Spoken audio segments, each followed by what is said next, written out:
flash photography are a distraction both on the road and in the theater. Keep your eyes on the road ahead of you at all times and enjoy Lab Theater's How I Learned to Drive. Safety first, you and driver education.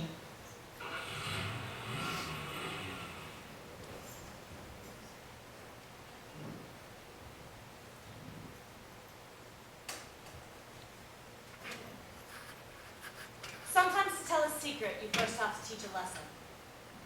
We're going to start our lesson tonight on an early, warm summer evening in a parking lot overlooking the Beltsville agricultural farms in suburban Maryland.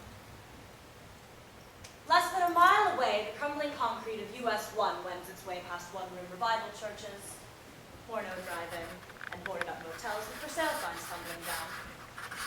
Like I said, it's a warm summer evening. Here on the land the Department of Agriculture owns, the smell of sleeping farm animals is thick on the air. The smells of clover and hay mix in with the smells of the leather dashboard. You can still imagine how Maryland used to be before the malls took over. This countryside was once dotted with farmhouses. From their porches, you could have witnessed the Civil War raging in the front fields. Oh yes. There's a moon over Maryland tonight, and it spills into the car where I sit beside a man old enough to be, did I mention how still the night is? Damp soil and tranquil air. It's the sort of night that makes a middle-aged man with a mortgage feel like a country boy again. It is 1969, and I am very old, very cynical of the world, and I know it all. In short, I am 17 years old, parking off a dark lane with a married man on an early summer night.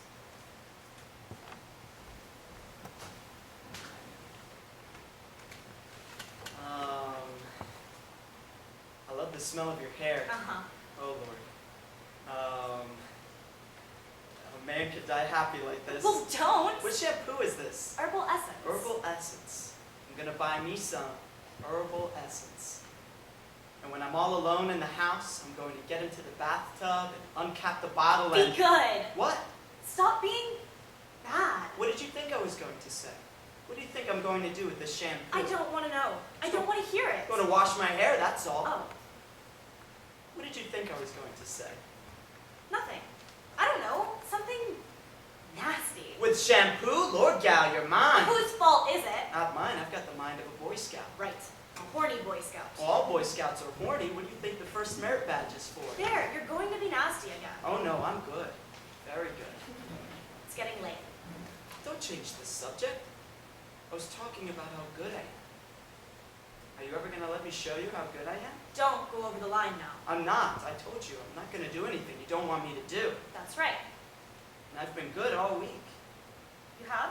Yes. All week, not a single drink. Good boy. Do I get a reward for not drinking? A small one. It's getting late. Just let me undo you. I'll do you back up. All right. But be quick about it. You know, that's amazing.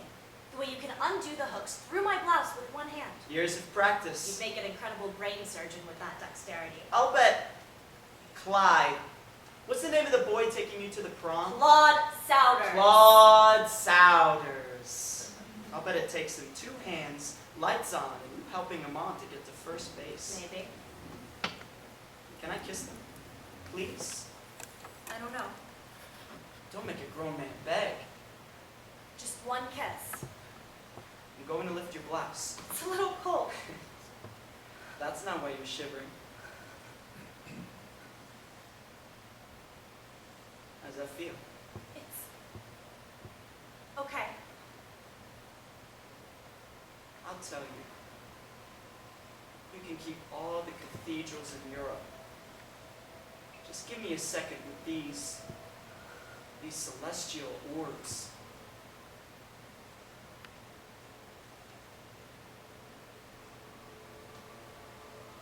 Uncle Peck, we've got to go. I've got graduation rehearsal at school tomorrow morning, and you should get on home to Aunt Mary. All right, little baby. Don't call me that no more. Anymore. I'm a big girl now, Uncle Peck. As you know. That you are. Going on 18. Kittens will turn into cats. I live all week long for these few minutes with you. Do you know that? I'll drive. Idling in the neutral gear. In most families, relatives get names like Junior, or Brother, or Bubba. In my family, if we call someone Big Papa, it's not because he's tall. In my family, folks tend to get nicknamed for their genitalia. Uncle Peck, for example. My mama's adage was the titless wonder, and my cousin Bobby got branded for life as BB. For blue balls. And of course, we were so excited to have a baby girl that when the nurse brought you in and said, "It's a girl, it's a baby girl," I just had to see for myself. So we whipped your diapers down and parted your chubby little legs, and right between your legs there was Just a little bit. And when you were born, you were so tiny that you fit in Uncle Peck's outstretched hand. Now that's a fact. I held you 1 day old right in this hand. Even with my family background, I was 16 or so before I realized that pedophilia did not refer to people who loved to bicycle. Driving in first gear. 1969, a typical family dinner.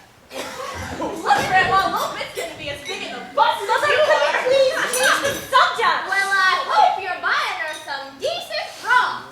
I never had a decent bra growing up in the Depression, and now my shoulders are just crippled from the weight hanging on my shoulders. The dents from my bra straps are big enough to put a finger in. Here, let me show you. Grandma, please don't undress at the dinner table. I thought the entertainment came after the dinner. This is how it always starts. My grandfather, Big Papa, will chime in next with, Yo, if little Vic gets any bigger, we're gonna have to buy her a wheelbarrow and carry in front of her. Honey, that's just the way. I tell you, Grandma, little bit's at that age. She's so sensitive. You can't say boo. I'd like some privacy, that's all, okay? Some goddamn privacy! Well, at least she didn't use the Savior's name. And Big Papa wouldn't let a dead dog lie. No siree. Well, she'd better stop being so sensitive. That's right. Because 5 minutes before little Vic turns the corner, her tits turn I front. It's this way, okay? I tell you, she's getting so sensitive. Stop it. You know, she's starting college in the fall and all. Then what's she gonna do? Well, she's got a big surprise coming for her when she goes off to that fancy college. Big Papa, let it go. What she need a college degree for, huh? She's got all the credentials she's gonna need on the test. You are gonna die! Very soon! Maybe even tonight! When you get to heaven, God's gonna be a beautiful black woman in a long white robe! She's gonna look at your chart and say, uh-oh, fornication. Dog ugly mean with blood relatives, oh. Uh-oh. Voted for George Wallace! Well, one last chance. If you can name the play, all will be forgiven. And then she'll quote, "The quality of mercy is not strained." Your answer? Oh, too bad! The Merchant of Venice Act 4, Scene 3!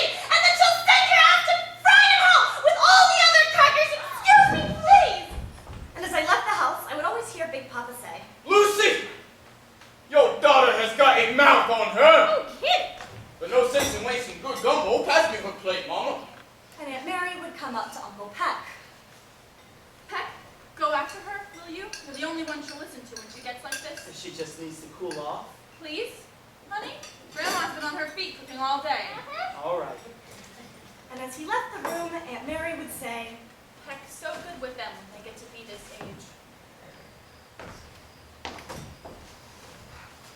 I don't suppose you're talking to Fanny. Does it help that I'm in law? "Don't you dare make fun of this!" I'm not. There's nothing funny about this. Although I'll bet when Big Papa's about to meet his maker, he'll remember the Merchant of Venice. I've got to get away from here! You're going away. Soon. Here. Take this. I hate this family.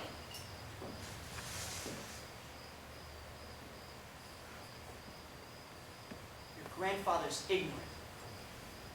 And you're right, he's going to die soon. But he's family. Family is family. Grown-ups are always saying that. Family. When we get a little older, you see what we're saying. Uh-huh. So family is another acquired taste. Like French kissing? Come again? You know, at first it really grosses you out, but in time you grow to like it. Girl, you are a handful. Uncle Peck, you have the keys to your car, Where do you want to go? just off the road. Well, I'll come with you. No, please. I just need to drive for a little bit alone. Go. When can I see you alone again? Tonight. Shifting forward from first to second gear. There were a lot of rumors about why I got kicked out of that fancy school in 1970. Some say I got caught with a man in my room. Some say as a kid on scholarship, I fooled around with a rich man's daughter. I'm not talking. But the real truth was I had a constant companion in my dorm room who was less than discreet. Canadian VO, a fifth a day. 1970. A Nixon recession. I slept on the floors of friends who were out of work themselves. Took factory work when I could find it, a string of dead-end jobs that didn't last very long. What I did most nights was cruise the Beltway in the back roads of Maryland, where there was still country, past the battlefields and farmhouses, racing in a 1965 Mustang. And as long as I had gasoline for my car and whiskey for me, the nights would pass. Fully tanked, I would speed past the churches and the trees on the bend, thinking just one notch of the steering wheel would be all it would take, and yet some reflex took over. My hands on the wheel in the 9 and 3 o'clock position, and never so much as got a ticket. It taught me well. You and the reverse gear. Back up. 1968 on the Eastern Shore. A celebration dinner. Feeling better, Missy? The bathroom's really amazing here, Uncle Pat. They have these little soaps instead of borax or something, and they're in the shape of shells. Well, I'll have to make a trip to the gentleman's room just to see. How did you know about this place? Well, this inn is famous on the Eastern Shore. It's been open since the 17th century. And I know how you like history. It's great. And you have just done your first legal long-distance drive. You must be hungry. I'm starved. I would suggest a dozen oysters to start and the crab imperial. You might be interested to know the town history. When the British were sailing up this very river in the dead of night, see outside where I'm pointing? They were going to bombard the heck out of this town. But the town fathers were ready for them. They crept up all the trees with lanterns so that the British would think they saw the town lights and aimed their cannons too high. And that's why this inn is still here for business today. That's a great story. Would you like to start with a cocktail? You're not going to start drinking, are you, Uncle Pat? Not me. I told you, as long as you're with me, I'll never drink. I asked you if you'd like a cocktail before dinner. It's nice to have a little something with the oysters. But I'm not legal. We can get arrested. Uncle Pat, they'll never believe I'm 21. So, today we celebrate your driver's license on the first try. This establishment reminds me a lot of places back home. What does that mean?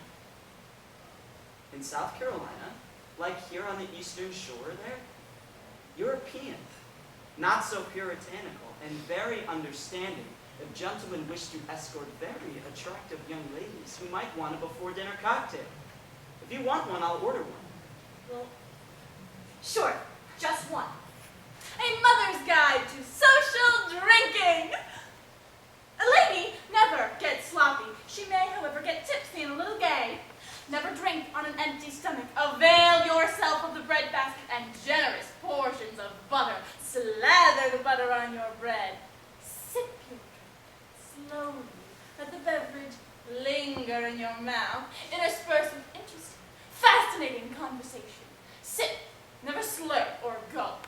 Your glass should always be 3/4 full when his glass is empty. Stay away from ladies' drinks. Drinks like pink ladies, slow gin fizzes, pina coladas, mai tais, planters punch, white Russians, black Russians, red Russians, melon balls, blue balls, hummingbirds, hemorrhages, and hurricanes. In short, avoid anything with sugar or anything with an umbrella. Get your vitamin C from fruit. Don't order anything with voodoo or vixen in the title or sexual positions in the name like Dead Man's Screw or The Missionary. of those. Drink instead like a man, straight up or on the rocks, with plenty of water in between. Oh, yes, and never mix your drinks. Stay with one all night long like the man you came in with. Bourbon, gin, or tequila till dawn. Damn the torpedoes, full speed ahead! I hope you all are having a pleasant evening. Is there something I can bring you, sir, before you order? I'll have a plain iced tea. The lady would like a drink, I believe. Very good. And what would the lady like? Is there any sugar in a martini? None that I know of. That's what I'd like then. A dry martini. And could we maybe have some bread? A drink fit for a woman of the world. Please bring the lady a dry martini. Be generous with the olives, straight up. Very good. Right away, sir.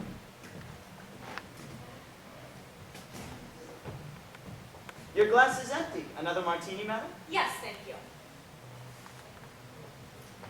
So why'd you leave South Carolina, Uncle Peck? I was stationed in D.C. after the war and decided to stay. Go north, young man, someone might have said. What did you do in the service anyway?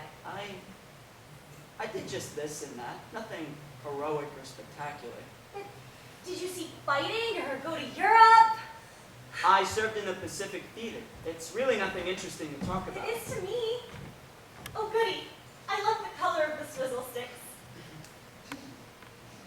What were we talking about? Swizzle sticks. Do you ever think of going back? To the Marines? No, to South Carolina. Well, we do go back to visit. No, I mean to live. Not very likely. I think it's better if my mother doesn't have a daily reminder of her disappointment. Are these floorboards slanted? Yes, the floor is very slanted. I think this is the original floor. Oh, good. Don't leave your drink unattended when you visit the ladies' room. There is such a thing as white slavery. The modus operandi is to spike an unsuspecting young girl's drink with a Mickey when she's left the room to powder her nose. But if you feel you have had more than your sufficiency in liquor, do go to the ladies' room often.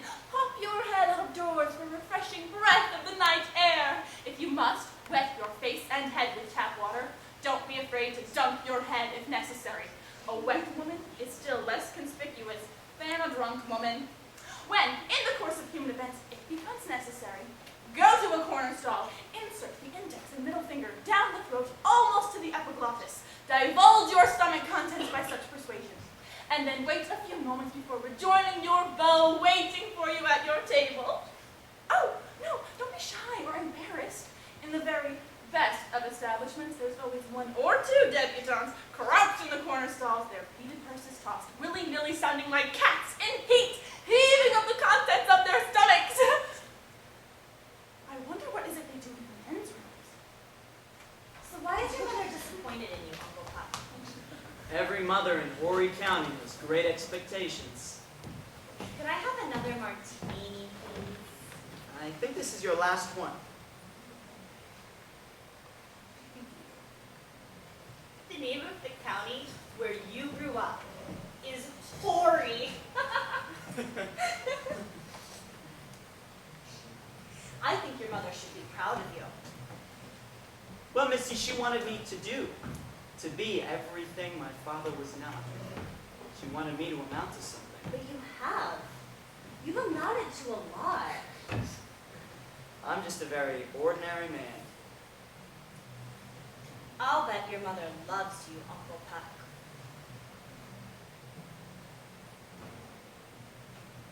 Thank you.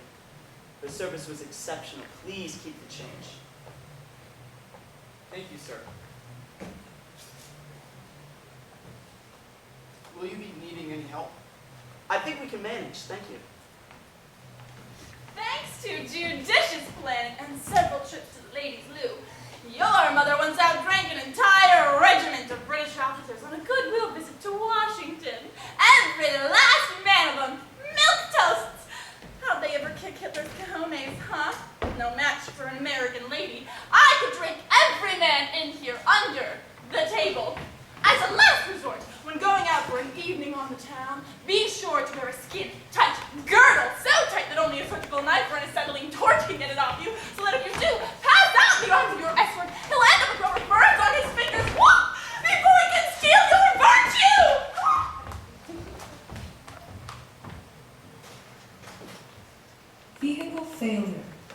Even with careful maintenance and preventive operation of your automobile, it is all too common for us to experience an unexpected breakdown. If you are driving at any speed when a breakdown occurs, you must slow down and guide the automobile to the side of the road. How you doing, Missy? It's so far to the car, Uncle Peck. Like the lanterns in the trees the British fired on? Okay. I think we're going to take a more direct route. Dizzy? Don't look at the ground. Feeling sick to your stomach? Just settle here a little while until things stop spinning.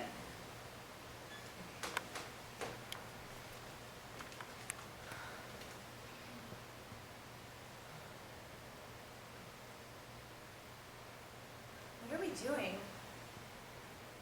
We're just going to sit here until your tummy settles down. Such nice upholstery. Think you can go for a ride now? Where are you taking me? Home. You're not taking me upstairs? There's no room at the end? Do you want to go upstairs? Or home? This isn't right, Uncle Peck. What isn't right? What we're doing. It's wrong. It's very wrong. What are we doing? We're just going out to dinner. You know, it's not nice to Aunt Mary.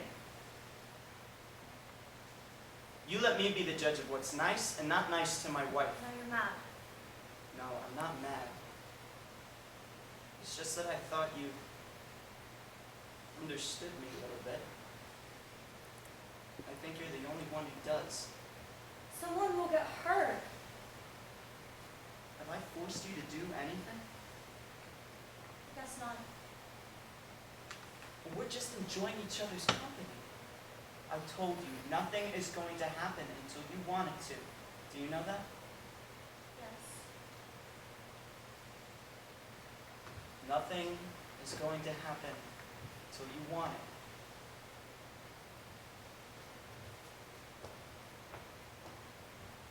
Do you want something to happen?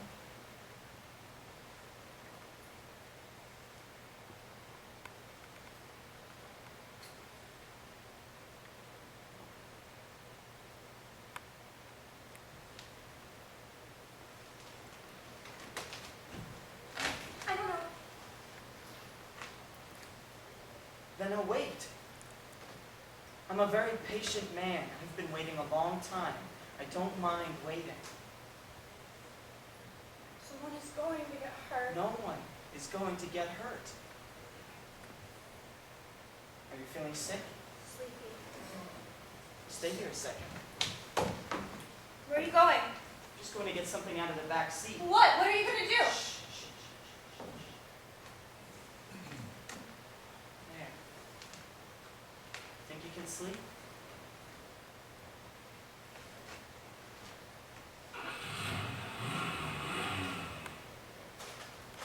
Idling in the neutral view. Uncle Peck teaches Cousin Bobby how to fish.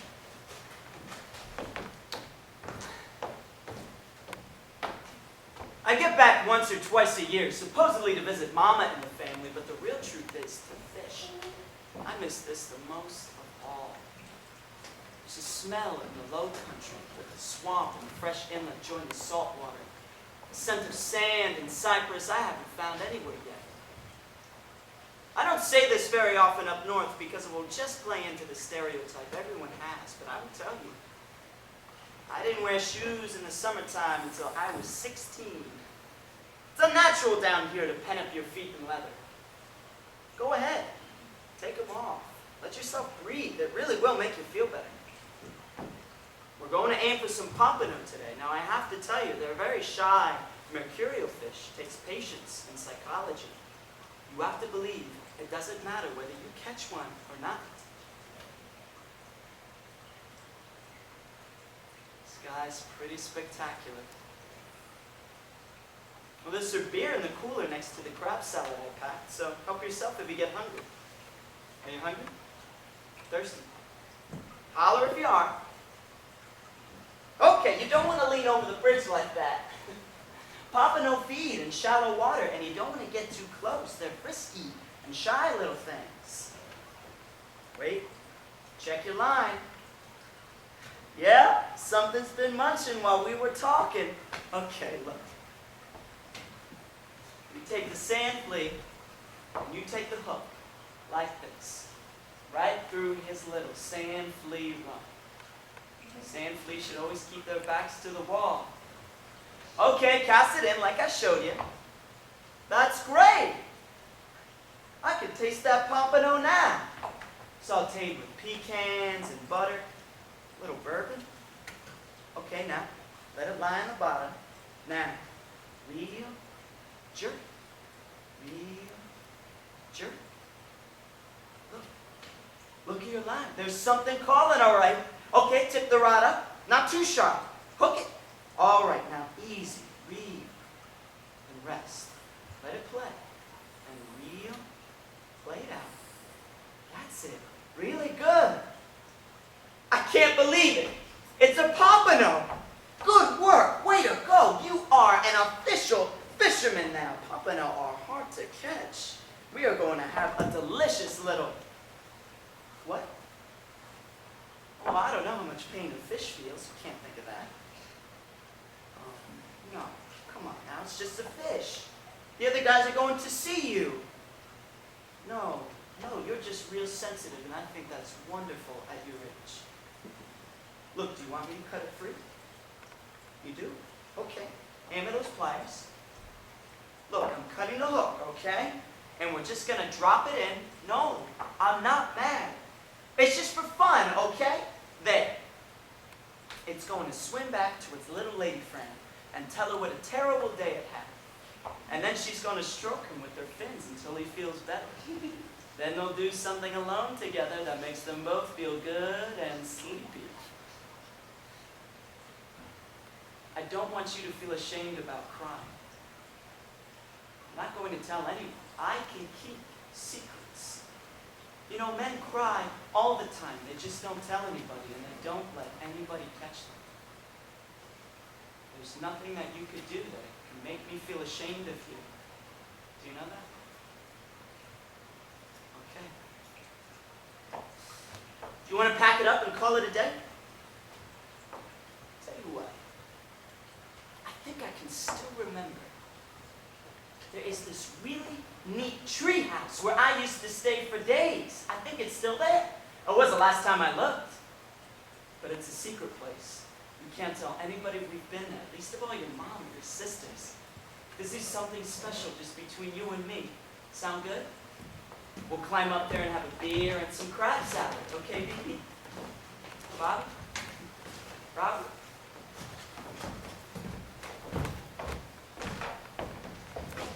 Three women, three generations sit at the kitchen table. On men, sex, and women, part 1.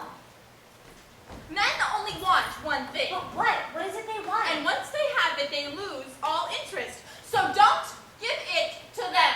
I never had the luxury of the rhythm method. Your grandfather is just a big book. A big book. Every morning, every evening. And he used to come home for lunch every day. My God, Grandma!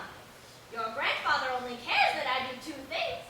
Have the table set and the bed turned down. And in all that time, Mother, you never had experience in... Now, my grandmother believed in all the sacraments of the church to the day she died. She believed in Santa Claus and the Easter Bunny until she was 15. But she didn't believe in...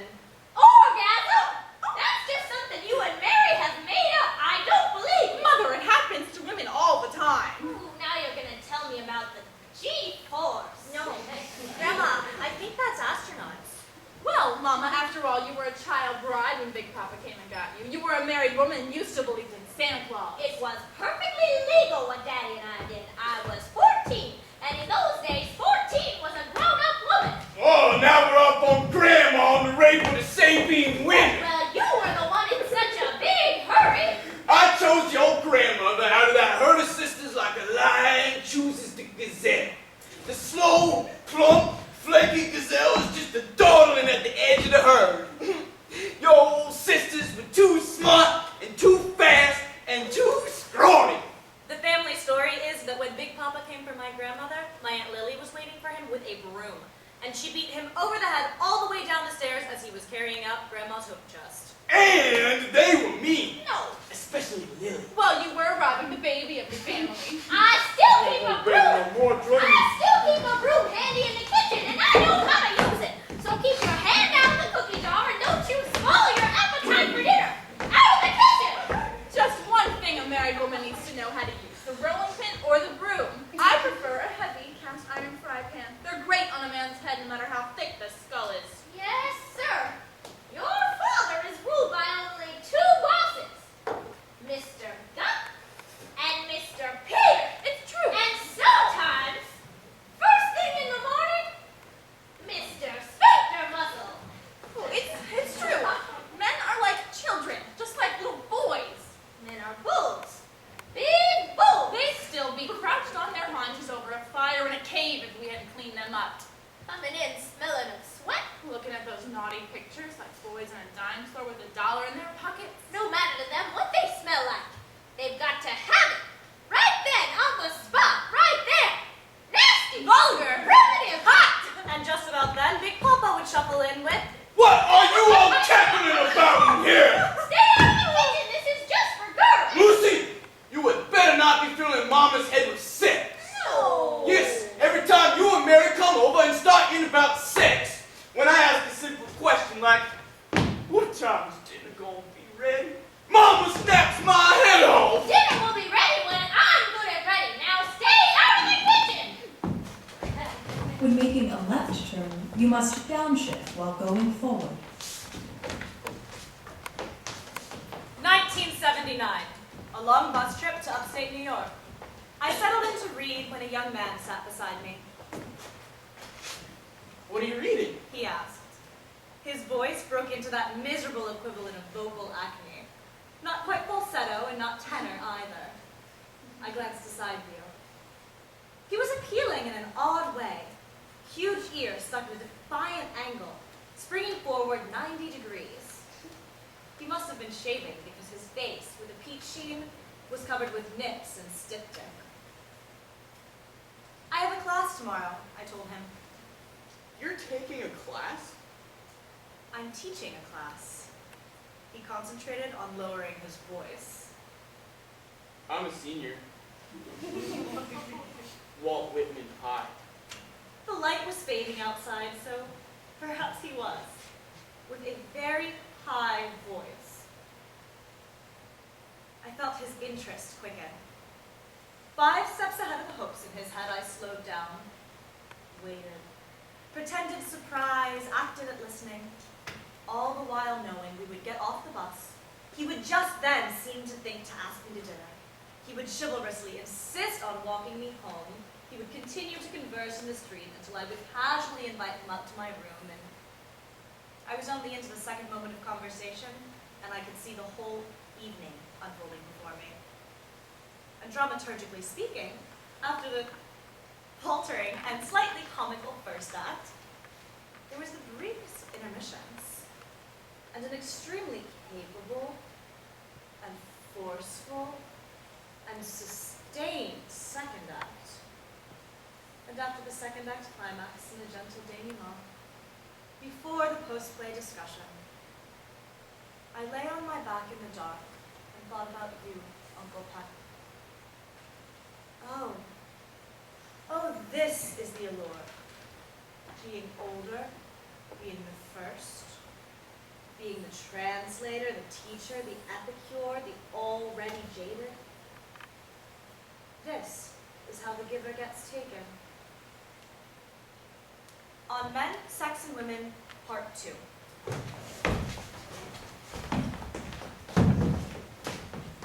You're mighty quiet, Missy. Cat got your tongue? Just listening, just thinking. Oh, yes, little Miss Radar ears. Soaking it all in. Little Miss Sponge. Penny for your thoughts? Does it, when you do it, you know, theoretically when I do it, and I haven't done it before, does it hurt? Does what hurt, honey?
anything. I'm not scaring her with stories about Eve or snakes crawling on their bellies for eternity, or women bearing children in mortal pain. Maybe if she stops and thinks before she takes her knickers off, someone in this family will finish high school. Mother, if you and Daddy had helped me, I wouldn't have had to marry that no-good soul! He was good enough for you on a full moon. I hold you responsible. You could have helped me. You could have told me something about the facts of life. I told you what my mother told me. A girl with her skirt up can outrun a man with his pants down. And when I turned to you for a little help, all I got afterwards was, You made your bed! Now lie on Oh, it! please! I still can't bear to listen to it after all these years. Bomb, bomb, bomb, bomb, bomb, bomb, bomb, dang, dang, dang, dang, dong, ding, blue moon, blue moon. Dip, dip, dip, blue, blue, moon, blue moon. dip, dip, dip, blue, blue, blue moon. Dip, dip, dip, Bomb, bomb, bomb, bomb, bomb, bomb, bomb, dang, dang, ding, dong, blue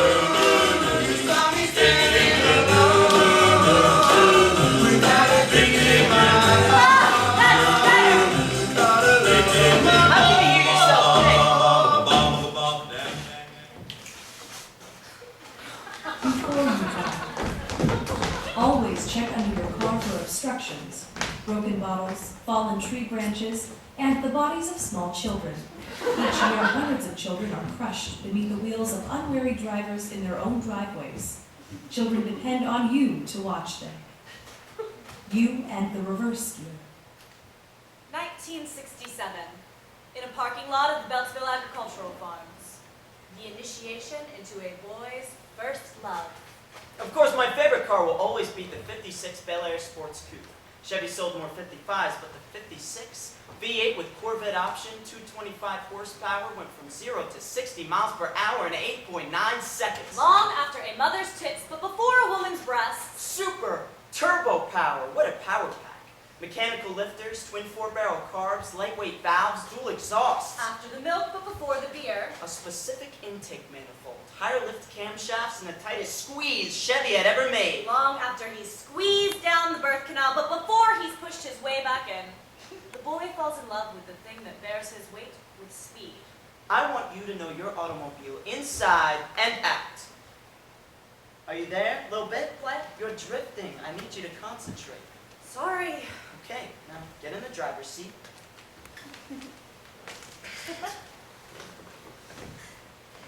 Okay, now show me what you're going to do before you start the car.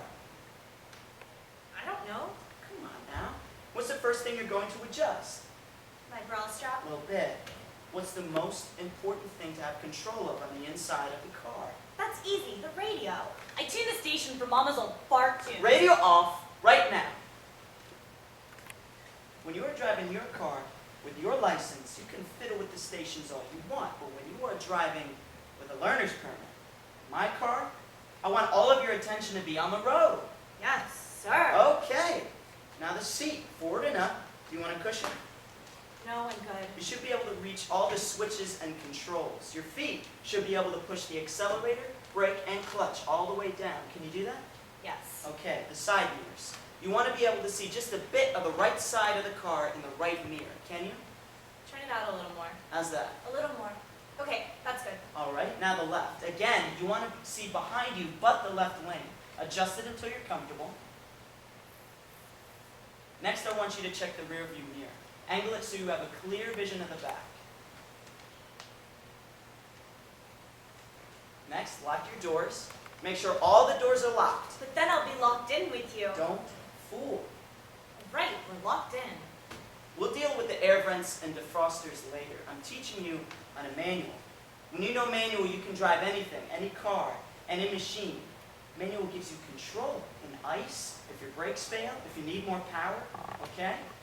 It's a little harder at first, but then it becomes just like breathing. Now put your hands on the wheel. I never want to see you driving with one hand, always two hands. What is it now? If I put my hands on the wheel, how do I defend myself? Now listen. Listen up close.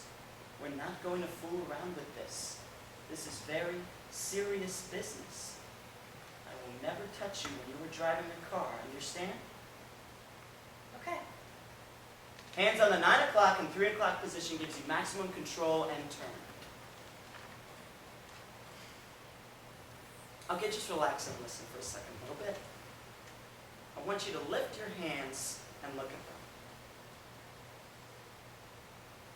Those are your 2 hands. When you are driving, your life is in your own 2 hands. I don't have any sons. You're the nearest to a son I'll ever have, and I want to give you something. Something that really matters to me. There's something about driving.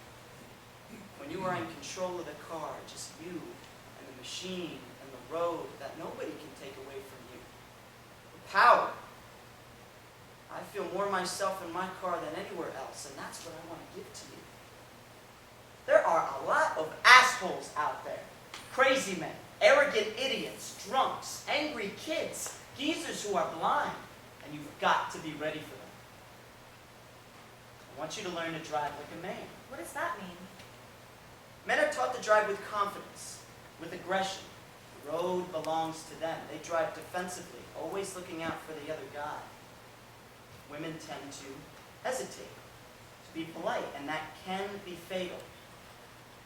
You're going to learn to think what the other guy is going to do before he does it. If there's an accident and 10 cars pile up and people get killed, you're going to be the one that steers through it, puts your foot on the gas if you have to, be the only one who walks away. I don't know how long you or I are going to live, but we're for damn sure not going to die in a car. So if you're going to drive with me, I want you to take this very seriously. I will. I want you to teach me to drive, Uncle Peck. Good. You're going to pass your test on the first try. Perfect score. Before the next 4 weeks are over, you're going to know this baby inside and out. Treat her with respect. Why is it a she? Good question. It doesn't have to be a she. But when you close your eyes and think of someone who responds to your touch, who performs only for you and gives you what you ask for, I guess I always see a she. You can call her what you like. I closed my eyes and decided not to change the gender. Defensive driving involves defending yourself from hazardous and sudden changes in your automotive environment. By thinking ahead, the defensive driver can adjust to weather, road conditions, and road kill. Good defensive driving involves mental and physical preparation. Are you prepared? You and the reverse gear. 1966. The Anthropology of the Female Body in 9th grade. Or a walk down memory lane. In the hallway of Francis Scott Key Middle School. She's coming! Achoo! Achoo! Achoo! Achoo! Jerome! Jerome! Are you alright? Don't! No! I can't breathe! Achoo! Achoo! Get a little bit! He needs oxygen! Can you help us here? What's wrong? Do you want me to get the school nurse? Achoo! No! Achoo! No! It's okay. I just get this way when I'm around an allergy trigger. Golly, what are you allergic to? Foam rubber! Rain is not attractive in a girl. Really, get a sense of humor. Good defensive driving involves mental and physical preparation. Were you prepared? Gym class, in the shadows. Water looks hot. Yes? Guess we better shower and get out of here. Yep. You go ahead. I'm still cooling off. Okay. Sally, are you gonna shower? After you.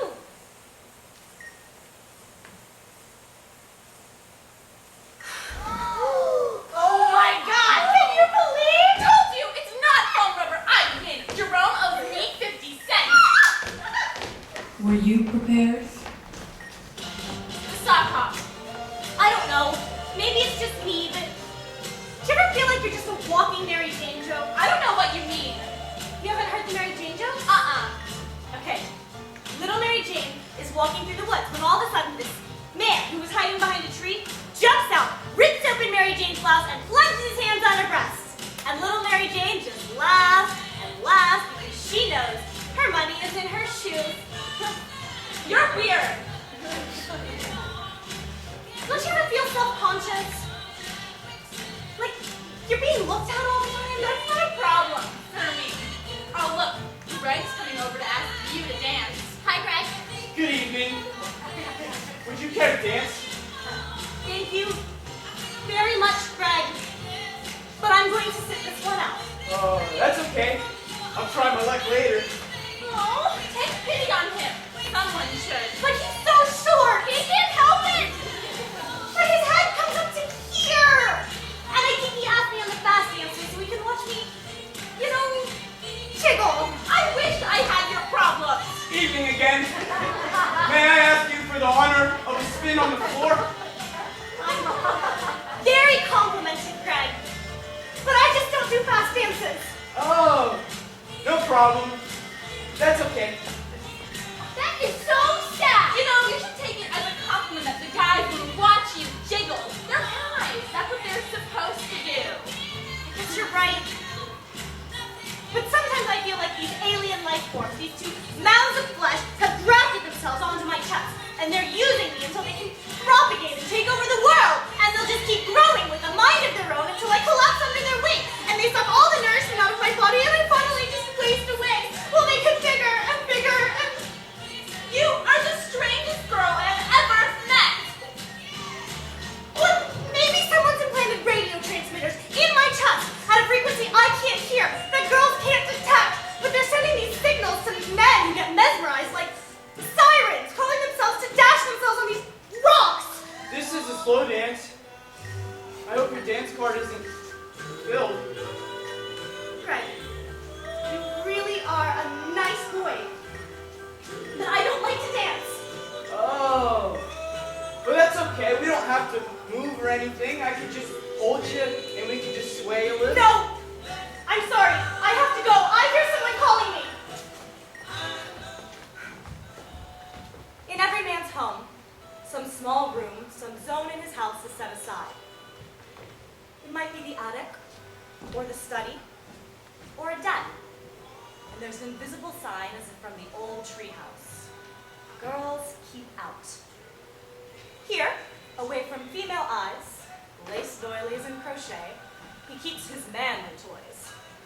The Vargas pinups, the tackle, a scent of tobacco and WD-40. A dash of his bay rum. Here he keeps his secrets.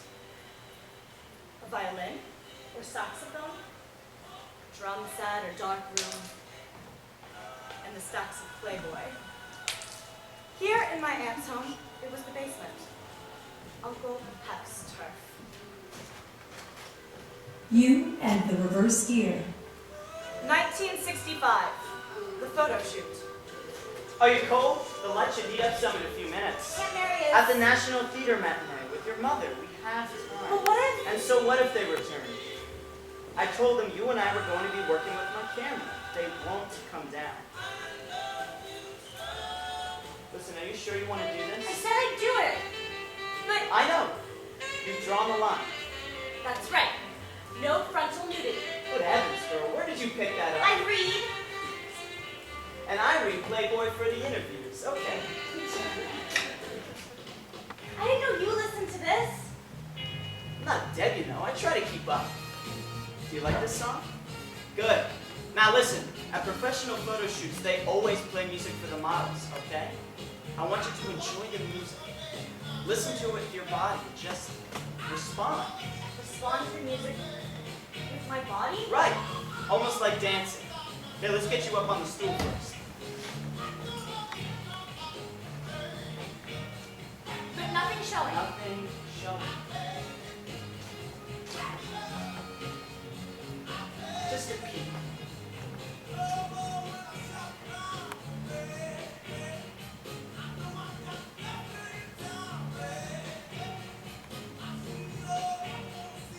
Okay. Yes. I'm going to keep talking to you. Listen without responding to what I'm saying. You want to listen to the music. Sway, move just your head or your torso. I've got to check the light. But you'll be watching. No, I'm not here. Just my voice. Pretend like you're in your room alone on a Friday night with your mirror, and the music feels good. Just move for me a little bit. That's it. That looks great. Okay, just keep doing that. Lift your head up a bit more. Good, good. Just keep moving. That a girl. You're a very beautiful young woman. Do you know that? No, don't know that. Listen to the music. Well, you are. For a 13-year-old, you have the body a 20-year-old woman would die for. Boys in school don't think so. The boys in school are little Neanderthals in short pants. You're 10 years ahead of them in maturity. It's going to take a while for them to catch up. What? Girls turn into women long before boys turn into men. Why is that? I don't know. It's a blessing for men. Keep moving. Try arching your back on the stool, hands behind you. Throw your head back. Oh, great. That's a great one. Turn your head away, same position. Beautiful. I think Aunt Mary is beautiful. My wife is a very beautiful woman, but her beauty doesn't cancel yours out. All the women in your family are beautiful. In fact, I think all women are. You're not listening to the music.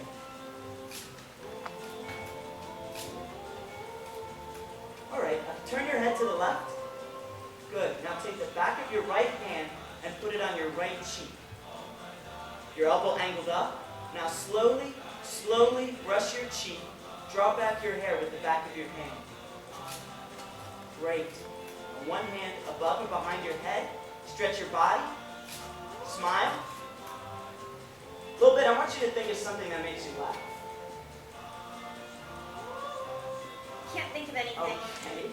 Think of Big Papa chasing Grandma around the living room. Good. Both hands behind your head. Great. Hold that.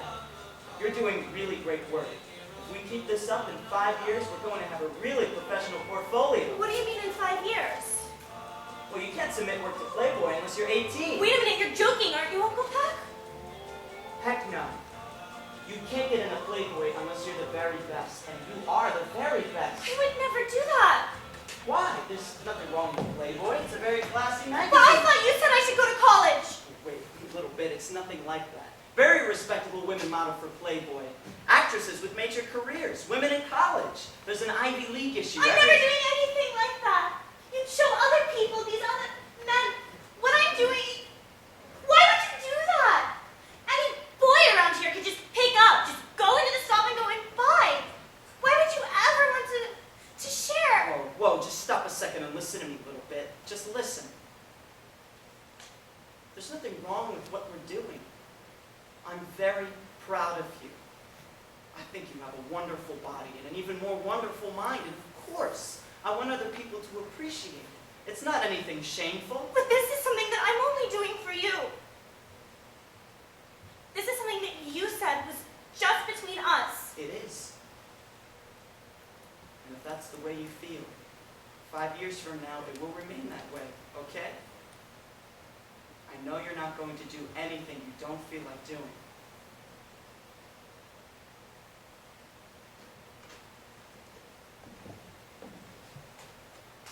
Do you want to stop now? There's just a few more shots on this roll. I don't want anyone seeing this. I swear to you, no one will. I'll treasure this, knowing that you're doing this only for me. A little bit. Open your eyes and look at me. Come on, just open your eyes, honey. If I look at you, if I look at the camera, you're going to know what I'm thinking. You'll see right through me. No, I won't. I just want you to look at me. All right, then. I just want you to listen. A little bit. I love you. Do you know that? I have loved you every day since the day you were born. Yes.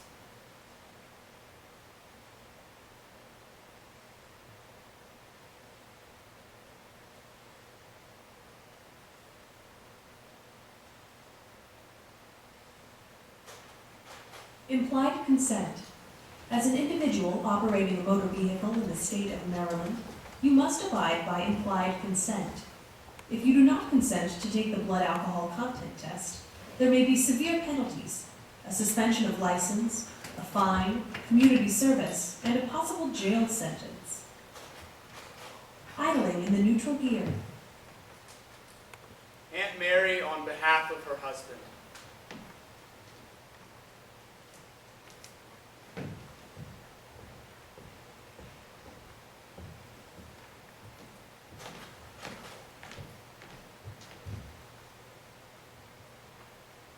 My husband was such a good man.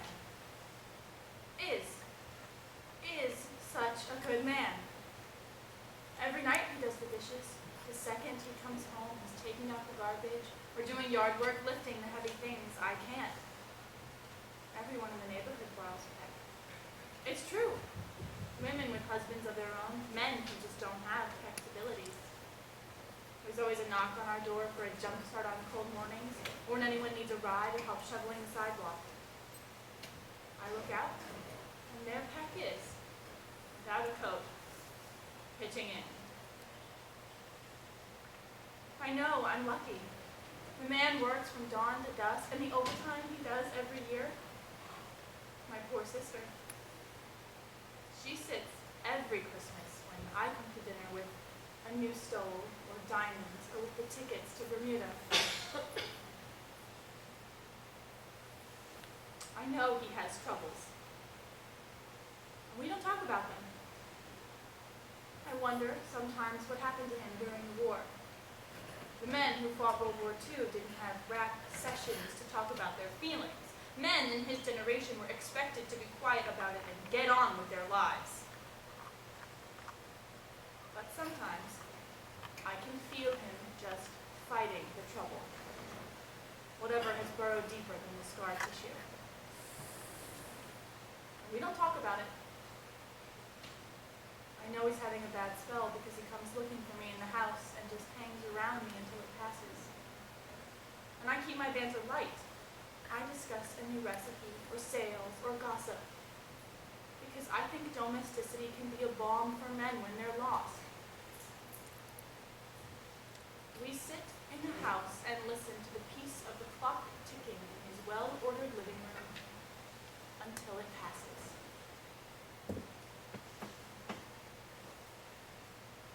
I'm not a fool. I know what's going on. I wish you could feel how hard Peck fights against it. He's swimming against the tide, and what he needs is to see me on the shore, believing in him, knowing he won't go under, he won't give up. And I want to say this about my niece. She's a sly one, that one is. She knows exactly what she's doing.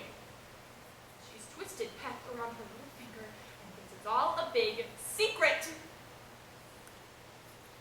Yet another one who's borrowing my husband until it doesn't suit her anymore.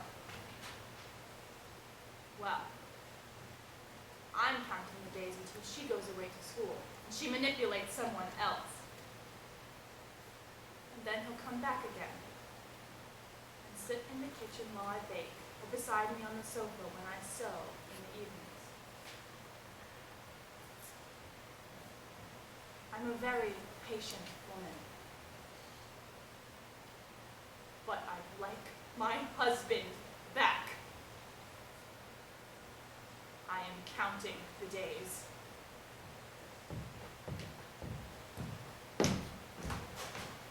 You and the reverse gear.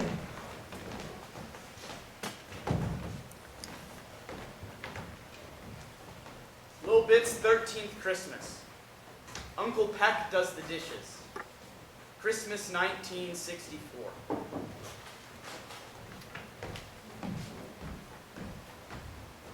Uncle Peck?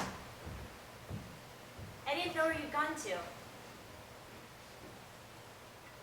Don't you want to sit with us for a while? No, I'd rather do the dishes. You're the only man I know who does dishes. I think it's really nice. My wife has been on her feet all day. So's your mother and your grandmother. I know. Do you want some help? No. by just talking to me. Big Papa never does the dishes. I think it's nice. I think men should be nice to women. Women are always working for us. There's nothing particularly manly in wolfing down food and then sitting around in stupor while the women clean up. It looks like a really neat camera Aunt Mary got you. It is. It's a very nice one. Did Big Papa hurt your feelings? What? No. It doesn't hurt me. Family is family. I'd rather have him picking on me than... I don't pay him any mind a little bit. Are you angry with us? No, a little bit. I'm not angry. We missed you at Thanksgiving. I did. I missed you. Well, there were things going on. I didn't want to spoil anyone's Thanksgiving. Uncle Peck, please, don't drink anymore tonight. I'm not overdoing it. I know. Why do you drink so much?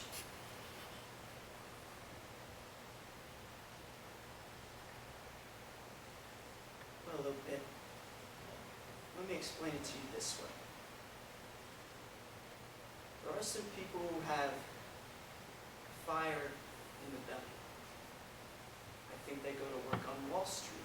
They run for office. And then there are people who have a fire in their heads. I think they become writers, scientists, or historians. You've got a fire in the head.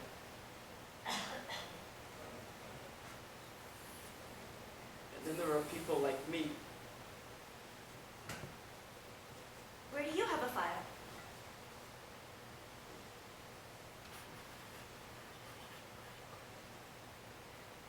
I have a fire in my heart. And sometimes the drinking helps. There's got to be other things that can help. I suppose there are. Does it help to talk to me? Yes, it does. I don't get to see you very much. I know. You could talk to me more. Oh? I could make a deal with you, Uncle Peck. I'm listening. We could meet up and talk once a week. You could just store up whatever's bothering you during the week, and then we could talk. Would you like that? As long as you stop drinking. I'd meet you somewhere for lunch or for a walk. On the weekends. As long as you stop drinking. And we can talk about whatever you want. You would do that for me? I don't think I'd want Mom to know. Or Aunt Mary. I wouldn't want them to think. No.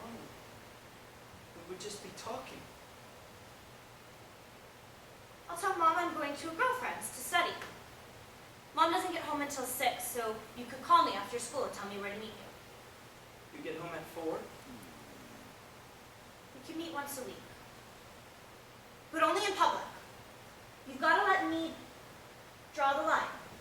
And once it's drawn, you mustn't cross it. Understood. Would that help? Yes.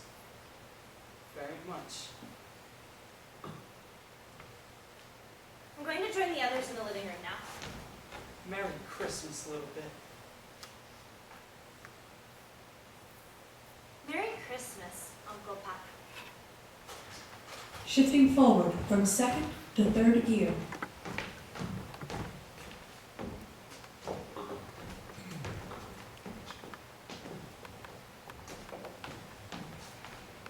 1969. Days and Gifts. A countdown. A note, September 3rd, 1969. A little bit. We've only been away 2 days and it feels like months. Hope your dorm room is cozy. I'm sending this tape cassette. It's a new model, so you'll have some music in your room. Also got music you're reading about for class, Karina Borana. Hope you enjoy. Only 90 days to go. Peck. September 22nd. A bouquet of roses. A note. Miss you like crazy. 69 days. September 25th. A box of chocolates. A card. Don't worry about the weight gain. You still look great. Got a post office box. Write to me there. 66 days. Love, your Candyman. October 16th. A note. I'm trying to get through the Jane Austen you're reading. Emma, here's a book in return. Liaison Dangereuse. Hope you're saving time for me. Scrawled in the margin the number 47. November 16th. 16 days to go. Hope you like the perfume. Having trouble reaching you on the dorm phone. You must be in the library a lot. Won't you think about me getting you your own phone so we can talk? November 18th. Little bit. Got a package returned to the P.O. box. Have you changed dorms? Call me at work or write to the P.O. I'm still on the wagon. Waiting to see you. Only 2 weeks more. November 23rd. A letter. Little bit. So disappointed you couldn't come home for the turkey. Here's some money for a nice dinner out. 9 days and counting. November 25th. A letter. Dear Uncle Peck, don't come up next weekend for my birthday. I will not be here. Shifting forward from third to fourth gear. December 10th, 1969. A hotel room. Philadelphia. There is no moon tonight.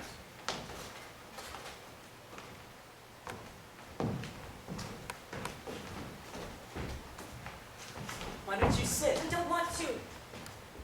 What's the champagne for? I thought we might toast to your birthday. I am so pissed off at you, Uncle Peck. Why? I mean, are you crazy? What did I do? You scared the holy crap out of me sending me that stuff in the mail. They were gifts. I was just trying to send you some little perks your first semester. What the hell were those numbers all about?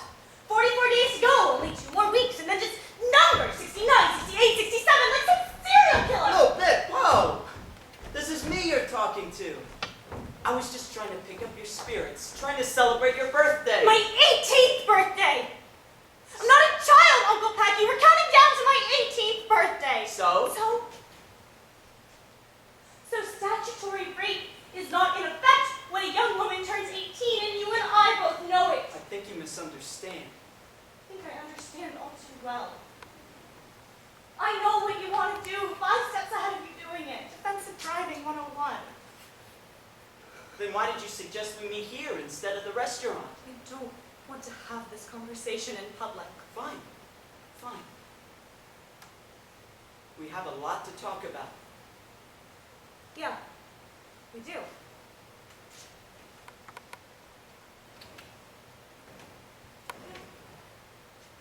Could I have some of that champagne? Of course, madam. Let me do the honors. I wasn't sure which you might prefer, Tatingers or Veuve Clicquot, so I thought we might start out with an old standard. Perrier Jouet. Quick little bit, your glass. Let me get some of this ginger ale, my bubbly, and toast you. Oh, I'm sorry, Uncle Pat. Let me have another.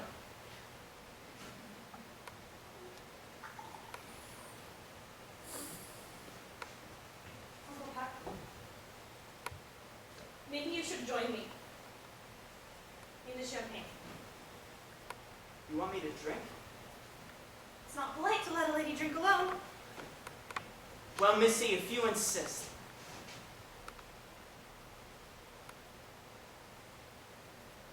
Just one. It's been a while.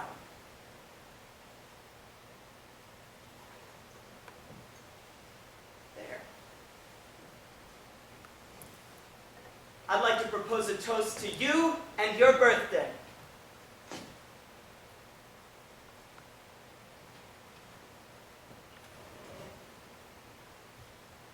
not used to this anymore. You don't have anywhere to go tonight, do you? I'm all yours. God, it's good to see you. I've gotten so used to talking to you in my head. I'm so used to seeing you every week. Gosh, there's so much. I don't quite know where to begin. How's school, little bit? It's hard, Uncle Peck. Harder than I thought it would be. I'm in the middle of exams and papers and I don't know. Well, you'll pull through. You always do. Maybe. I might be flunking out. You always think the worst. When the going gets tough, the tough get... Hey, honey, take it easy on that stuff, okay? Is it very expensive? Only the best for you. But the cost doesn't matter. Champagne should be set. You know, if you're in trouble at school, you could always come home. No! Thanks, Uncle Peck. But I'll figure some way out of this. You're supposed to get in scrapes your first year away from home. Great. How's Aunt Mary? She's fine. Well, how about the new car? It's real nice. What is it again? It's a Cadillac Eldorado. Oh, well, I'm real happy for you, Uncle Peck. I got it for you. What? I always wanted a Cadillac, but I thought, Peck, why don't you wait till a little bit's old enough and thought you might like to drive it too. Why would I want to drive your car? Just because it's the best. I want you to have the very best. I've been thinking Uncle of how to Peck, say I this don't in know my how to head begin over and this. over. I'm sorry. You first. Well, your going away has just made me realize how much I miss you. Talking with you and being alone with you. I've really come to depend on you a little bit. And it's been so hard to get in touch with you lately. The distance, and you're never in when I call. I guess you've been living in the library. No, the problem is I haven't been in the library. Well, it doesn't matter. I just hope you've been missing me as much. Uncle Peck.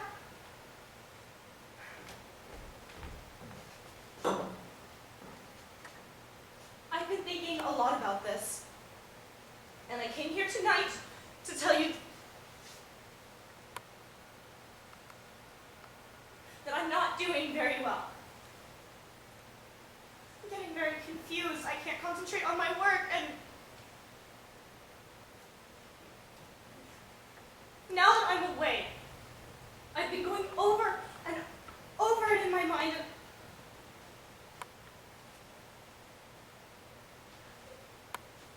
I don't want us to see each other anymore, other than with the rest of the family. Are you seeing other men? No, that's not the... Well, yes, I am seeing...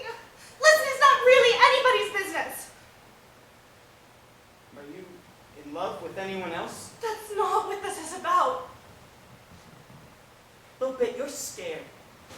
Your mother and your grandparents have filled your head with all kinds of nonsense about men. I hear them working on you all the time, and you're scared. It won't hurt you.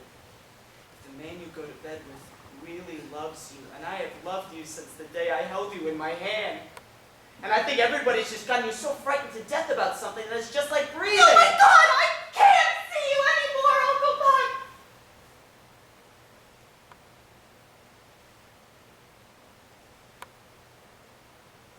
Okay. Listen. Listen. I just want you to open your eyes and look at me. Come on, just open your eyes, honey. All right then. I just want you to listen. A little bit. I'm only going to ask you this once, of your own free will. Just lie down on the bed with me. Our clothes on. Just lie down with me, a man and a woman, and let's hold one another. Nothing else. Before you say anything else, I just want the chance to hold you. And then after I've held you, I want you to tell me what you're feeling. Just hold me. Yes. And then you can tell me what you feel.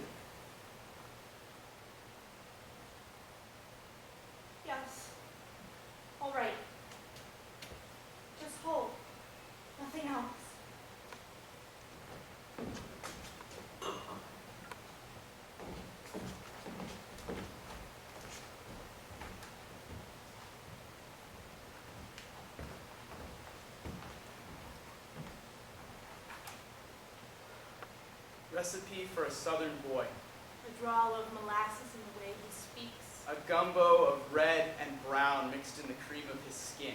Warm brown eyes. Bedroom A eyes. dash of Southern Baptist fire and brimstone. Curl of Elvis on his forehead. Splash of bay rum. A closely shaven beard that he razors just for you. Large hands. Rough hands. Warm hand. The steel of the military in his walk. Slouch of the fishing skiff in his walk. Neatly pressed khakis. And under the wide leather of the belt. Sweat of cypress and sand. Neatly pressed His khakis. heart beating Dixie. The whisper of the zipper. You could reach out with your hand and His mouth. you could just reach out and Hold him in your hand. and his mouth.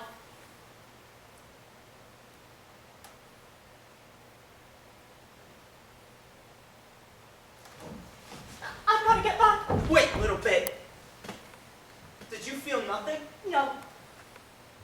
Nothing. Do you think of me? Khakis. Bay rum. The whisper of No!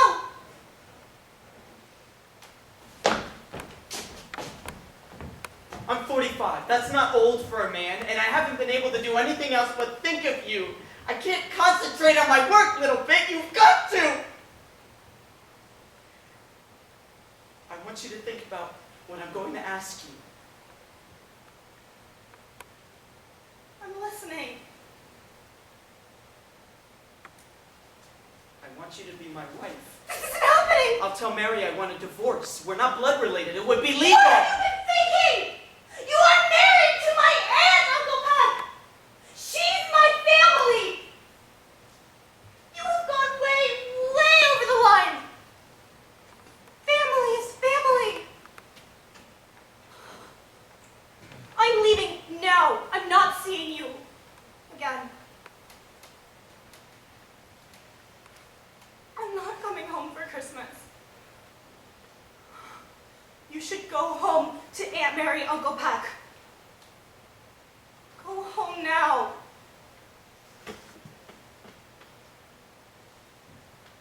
Uncle Peck. I'm sorry, but I have to go.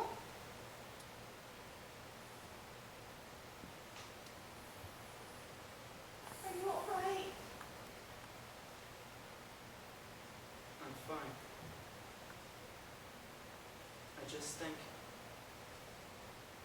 I need a real drink.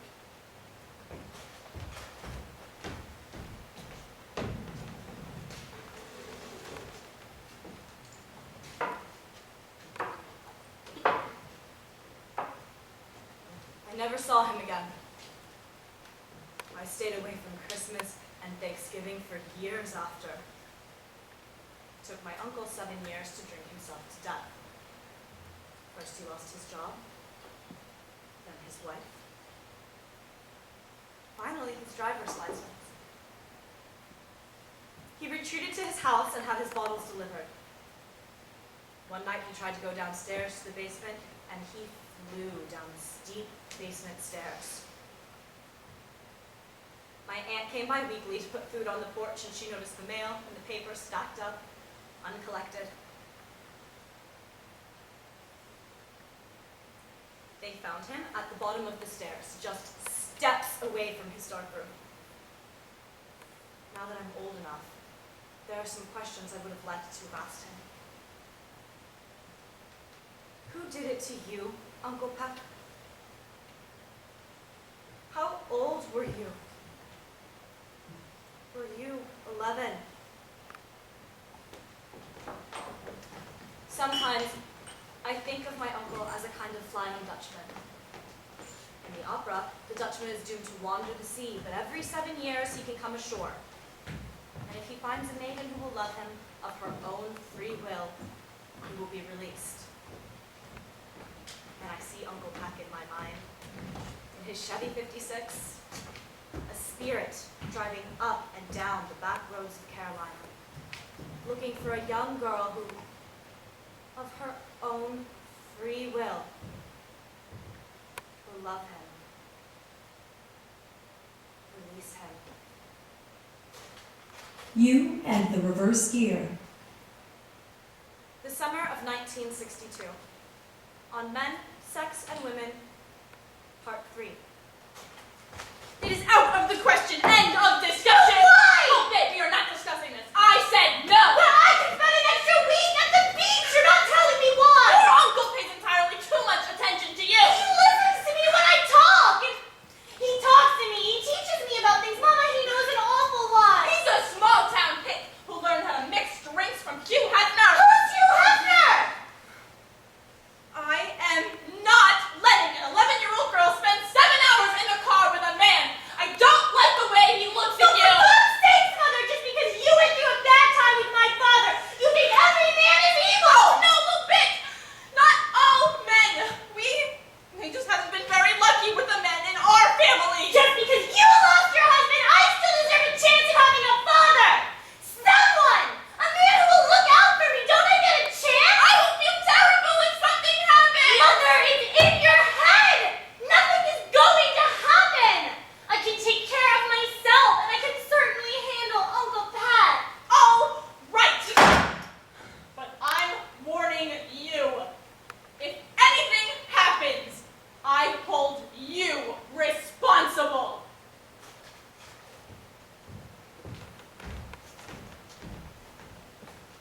(1962) on the back roads of Carolina. The first driving lesson.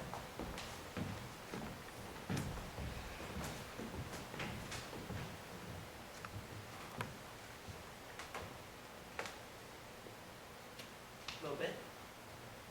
Are you tired? A little. It's a long drive, but we're making really good time. We can take the back road from here and see a little scenery. Say, I got an idea. Are we stopping, Uncle Pat? There's no traffic here. Want to drive? I can't drive. It's easy. I'll show you how. I started driving when I was your age. But it's against the law at my age. And that's why you can't tell anyone I'm letting you do this. But I can't reach the pedals. Well, you can sit on my lap and steer. I'll push the pedals for you. Did your father ever let you drive his car? No way. Want to drive? Okay.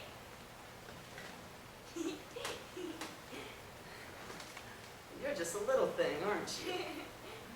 Now, picture the steering wheel as a big clock. I want you to put your hand on the clock where 3 o'clock would be, and your left hand on the 9. Am I doing it right? That's right. Now, whatever you do, don't let go of the wheel. You let me know whether to go faster or slower. Not so fast, Uncle Peck. Little bit, I need you to watch the road. Uncle Peck, what are you doing? Just keep driving. Uncle Peck, please don't do this. Just a moment longer. This isn't happening.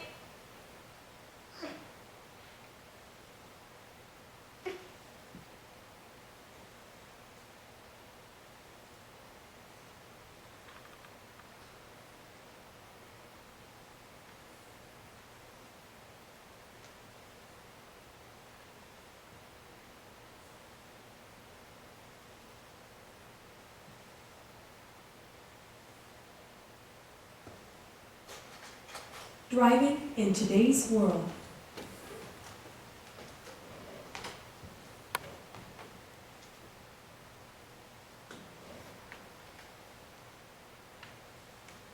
That was the last day I lived inside my body. I retreated above the neck and have lived inside the fire in my head ever since. Now, that seems like a long, long time ago, when we were both very young. Before you know it, I'll be 35. That's getting up there for a woman. And I find myself believing in things that a younger self vowed never to believe in. Things like family and forgiveness.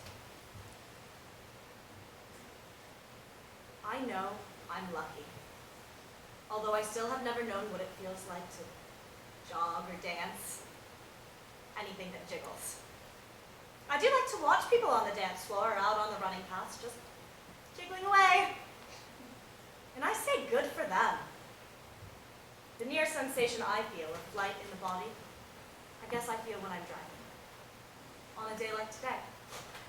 It's 5 a.m. The radio says it's going to be clear and crisp. I have 500 miles of highway ahead of me, and some back roads too. I filled the tank last night and had the oil checked. Checked the tires too. You've got to treat her with respect. First thing I do is check under the car to see if any 2-year-olds or household cats have crawled beneath and strategically placed their skulls behind my back tires. No. Then I get in the car. I lock the door and turn the key. Then I adjust the most important control on the dashboard, the radio. You were so tiny you fit in his hand. How is Shakespeare going to help her lie on her back and... Am I doing it right?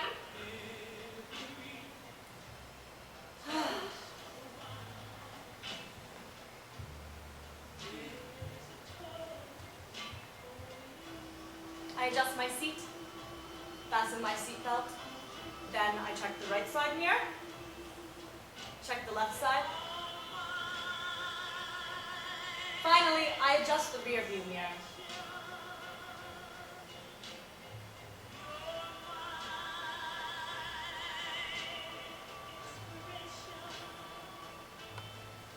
And then